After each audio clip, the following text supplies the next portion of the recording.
Welcome back to another episode of App Stories. Today's show is brought to you by Notion. I'm John Voorhees, and with me is Federico Viticci. Hi, Federico. Hello, John. How are you? I'm doing really well today. You know, we had a good conversation about anti-consumer behavior by Internet of Things manufacturers in the pre-show. That was really cool. Yeah. John is locked in his garage and he can't get out. Yes, I have a gatekeeper for my garage now, which is really annoying. But if you want to learn more about what we talked about, you can subscribe to App Stories Plus by going to appstories.plus or become a Club Premier member. That's our top tier membership at Club Mac Stories, where you get all of the benefits of being a club member plus App Stories Plus. And you can go to plus.club to learn more about that there. Okay, Federico, I want to talk today about getting our digital lives in order. Yes. So what I want to know is where this topic came from, because these topics, they always come from some kind of frustration that you have, and I want to know the context. All right. So this really comes out of the aftermath of the review season. I always finish the review season. You know, things kind of fall apart when you're that busy, and I end up with a lot of files. I end up with a lot of notes. There's just like things that I'm not working on anymore that I've been working on for months that need to be kind of put away. It's just a lot going on, and it had gotten a little out of hand. And I've been slowly but surely getting a handle on things like email and task management and all the different pieces of your digital life. One of the things that I've been struggling with in particular, though, is Obsidian, because I really like Obsidian as a text editor, and I also really like it as a note-taking app. Mm-hmm. But I've never been so sure that I wanted to have those two things mixed together, because I create an extraordinary number of documents every single week. I mean, I have templates for a lot of things. I mean, goes down to, sections of the club newsletters, show notes for the podcasts, articles that I'm writing, various notes and research that I'm doing for other things. I don't know, lists of things you and I are going to talk about at some point about running Mac Stories. Just a lot of documents get created. And having that all in one place was causing friction, causing messes. And I wasn't really, I don't think, effectively using linking between documents, which is one of Obsidian's greatest strengths. I was leaning more heavily on a folder structure. And I think Obsidian's gotten a lot better with its folder structure, but it's still not fantastic. I mean, it's still a little, there are features that I wish it had that it doesn't. And so I found myself in this weird kind of in-between place with a jumble of notes mixed in with articles, and wondering how can I, as much as I love Obsidian, how can I should I either take one of these things out of here and use it for less, or should I find a way to have these things coexist and become more organized within Obsidian in a way that allows me to do both of those? And that's the direction I'm kind of going right now, which is, I think that one of the problems with getting your digital life organized is, one way to do it is to split things up into lots of different categories, use lots of different apps, lots of different systems. But then what you've done is you've created a lot of inboxes for yourself too, a lot of places to check, a lot of places to wonder whether, is this note here or did I drop it in Obsidian because I was writing an article in Obsidian, that kind of thing. And so I decided I want to keep it all in Obsidian, but then I started thinking bigger about it. I started thinking more broadly about not just Obsidian, but task management and email and the folders full of files on my Mac, literally everything digital that I've got, in my life. And is there a way to kind of tie that together and come up with a system that works across a lot of different kinds of apps and with a lot of different kinds of files that I can make it easier to find things again? And so that's kind of where it came from. I'm going to go straight to the conclusion here. Yeah. This is very much something that I also struggled with. And I think I was able to reclaim some order in my digital life by doing, I guess, 3 key things. Okay. The first one is those documents, those attachments, I also keep in Obsidian. Now, I should preface this by saying I am not a huge believer in this idea of the second brain. Like, no, I am not either. So I think there is absolutely a use case for all those folks who tend to be academics or students who use tools like Obsidian or ROM Research or LogSec to build an actual second brain for all that information. But the reality is we're not all PhDs or working on a thesis or doing really complex high-level concept stuff. You manage sponsorships for Mac Stories, and then you got to write an article, and then you got to respond to email. Those are very mundane tasks if you think about them, right? Mm-hmm. And very diverse, very different from each other. So I'm not saying that I save everything in Obsidian because I'm building a second brain. I'm saying that and I'm going to get very practical here. If I have a PDF with some highlights that I want to find later, rather than storing it in iCloud Drive or Dropbox, I prefer to keep it in Obsidian because 1, there's a PDF viewer that I can use there. Right. And 2, I can link to it, which leads me to my second point. I am going to suggest that people doesn't have to be Obsidian, but do use a note-taking app that allows you to directly refer to a piece of writing, to a note with a link. Mm-hmm. It can be a web link, it can be a local URL scheme, something that you click and you open the thing is what I'm suggesting you use. And the third point, which is really sort of the culmination of what's saving me lately to sort of bring some order to my digital life, is the almost one-to-one match between my notes and the tasks for those notes. Yep. So what I'm doing, for example, is let's say that I'm writing an article in Mac Stories Weekly about a new piece of gear that I'm testing. And so there's the note, like unstructured thoughts for what eventually will be an article. And that can either start in things, my task manager. So I'm gonna create a task called research this article, and in the notes field some random thoughts like this battery is heavy or the USB-C cable it comes with is too short, like random thoughts. Or if it starts in Obsidian, it's gonna be a note.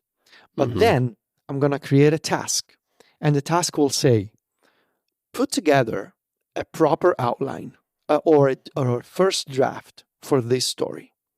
And in the task, I will give myself a due date and a due time, and in the notes field, there will be a link back to that note. I guess this all goes back to a sort of lightweight form of GTD, which is we all have this mess of files, notes, tasks, calendar events. But the way this is working for me is make the task actionable in a way that in the task itself, you can click a thing and it reopens the note in front of you. So that it becomes easier with less friction to go from I'm seeing this task in my task manager to, let me just click this note and get some more work done on it. Mm-hmm. That's how, like, linking things together and having documents or notes be in a predictable location where you can search them and link them would be my advice. I don't use tags. I don't use a complex folder structure. Just save a note, save a document, grab a link for it, and put it either in your note that you open on a daily basis if you have a daily note or a dashboard note, or save it in your task manager, just a reference to that thing. Yeah, and I think that's fantastic advice. And that is something that I am doing and going to do more of, I think. This episode of App Stories is brought to you by Notion.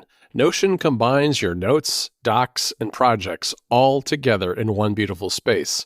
And navigating that space is easier than ever thanks to Notion's new feature, Q&A. Q&A is an AI assistant that can answer your questions about next quarter's roadmap, find that marketing campaign proposal you're looking for, or dig up long-lost links, all in seconds. Q&A is a really exciting new feature. One of the great things about Notion is that it can handle so many different kinds of data, whether you're talking about kind of traditional database type stuff or notes or schedules or whatever it happens to be. And the more you put into it, the more valuable it becomes, especially now with Q&A, because Q&A allows you to find things easily. Even if your workspace is highly structured and there may be something that you need from a long time ago, or it's maybe buried many levels deep. Of course, Notion AI can also give you instant answers to your questions using information from across your wiki, projects, docs, and meeting notes. You can also ask Q&A questions from anywhere in Notion, so you can find exactly what you need without leaving the document that you're already in, and stay focused on what's important. When you use Notion AI, it's even easier to do your most meaningful work. Plus, you can trust that your data is secure because Notion AI is designed to protect your information. No AI models are trained with your information. The data is encrypted and answers will never use information from pages you don't have access to.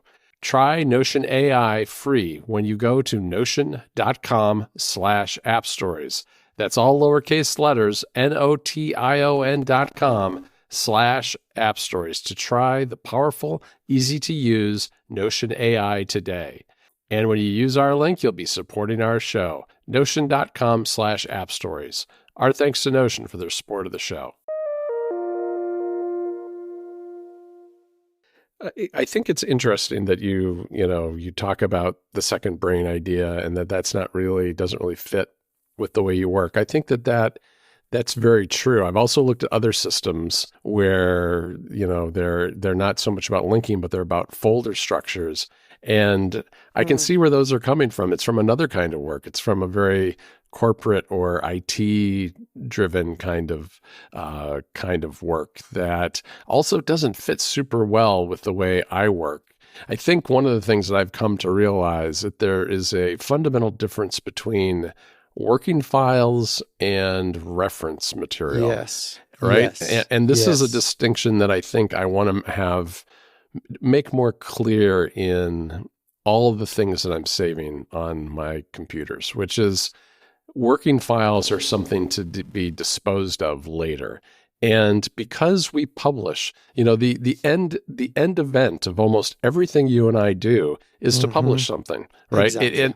It's on the web or it's in an RSS feed as a podcast.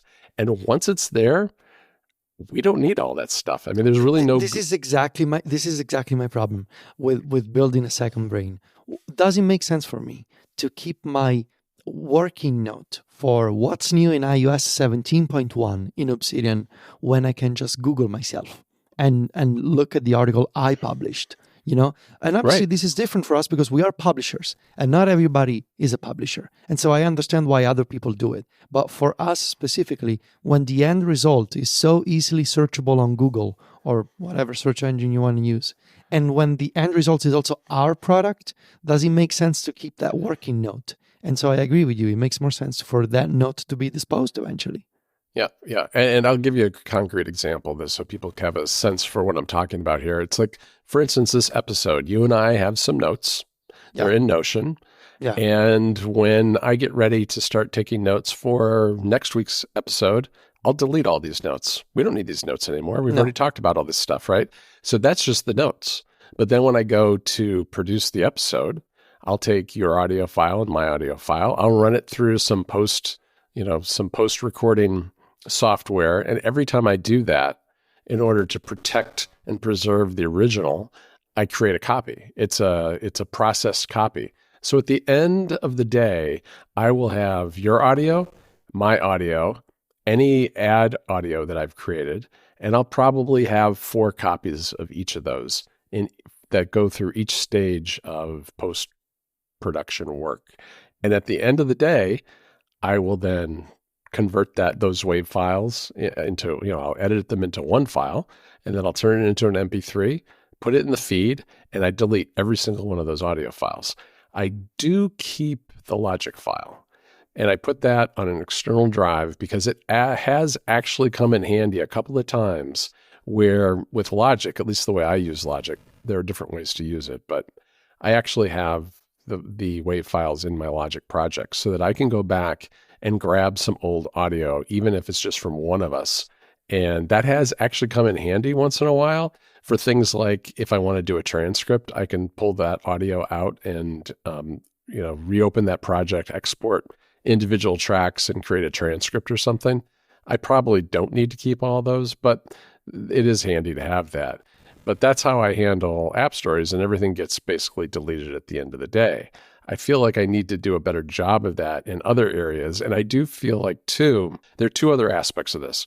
One is I think I need to do a better job of having that same kind of discipline about getting rid of old files in other areas of the work I do.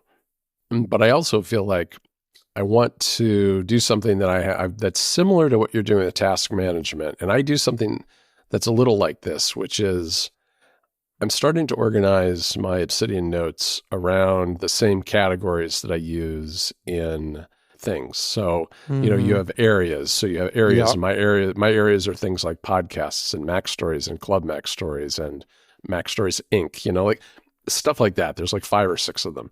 And I'm starting to organize my notes around that system as well so that I have some consistency as I move from one app to the other as to how I've organized the materials in there. This really doesn't go so much to whether I keep something. It goes to more the structure of how things are saved. And I want to kind of roll that out another step further into something like the Finder, because while we do create a lot of things that are working copies and working drafts that we don't need to keep, I do have things like sponsorship contracts and other materials that I want to keep for reference that really don't, those kind of things I really don't want in Obsidian. I think it does make sense to do what you're doing with PDFs, and I should probably do a little bit more of that, of putting actual files into Obsidian, especially PDFs.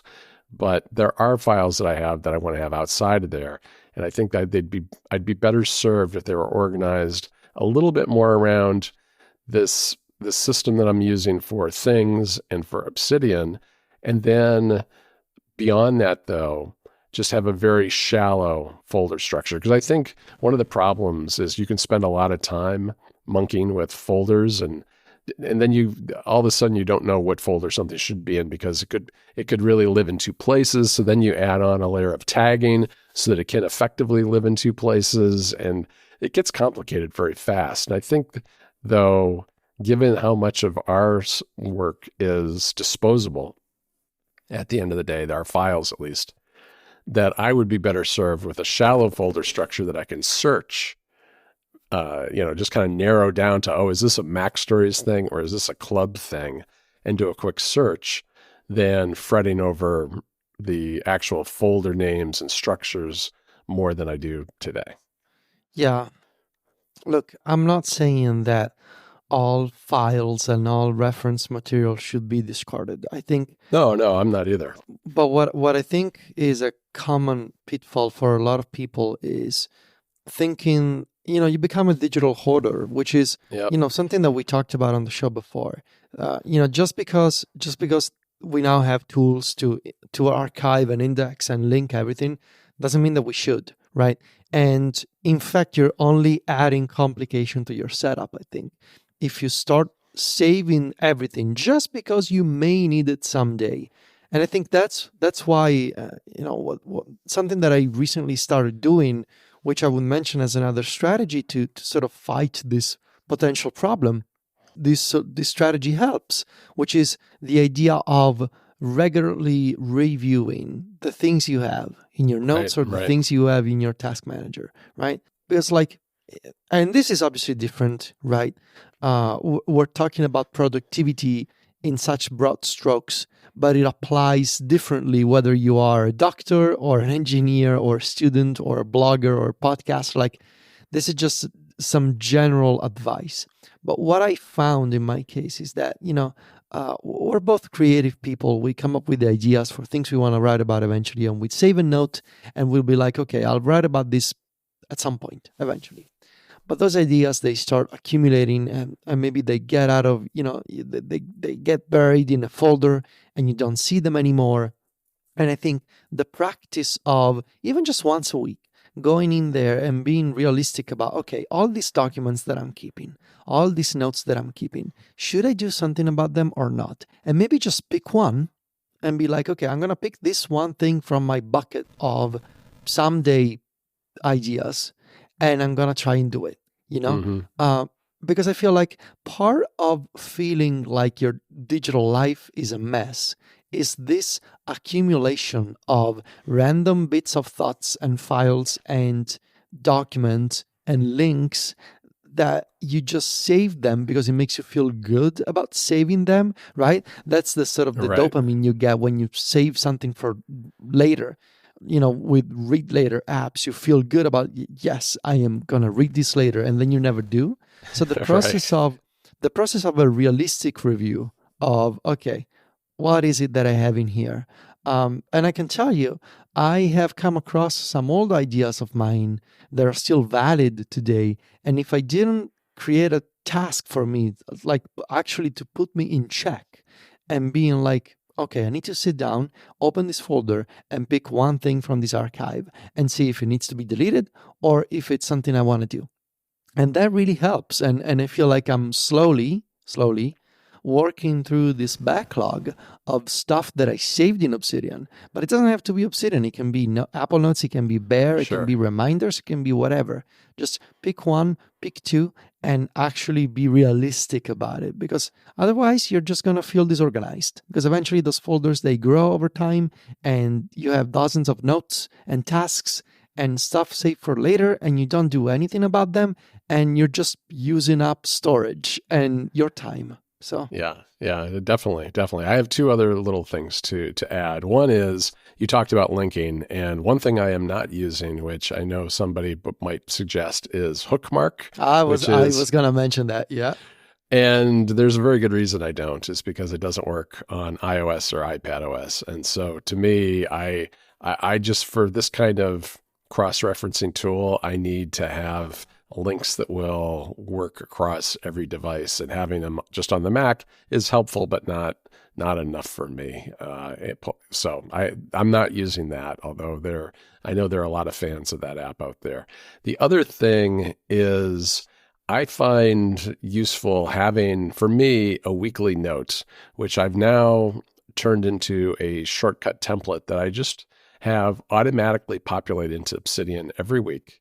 And it has the days of the week and the weekend in it. And it has just a handful of things, a couple of referencing. It's a little bit like your dashboard note, Federico, but I keep a separate note for that because that's more dashboard I use more for bigger projects. But this is really just, I've got links into things using their URL scheme for a couple of sections, so I can quickly open that. Mm-hmm. I have the shortcut generate thing that shows me what the next number is for the Mac Stories Weekly issue and what the next episode of App Stories is, because I always find myself going to those websites and looking that up because I forget what the number is. And now I just have it in my note.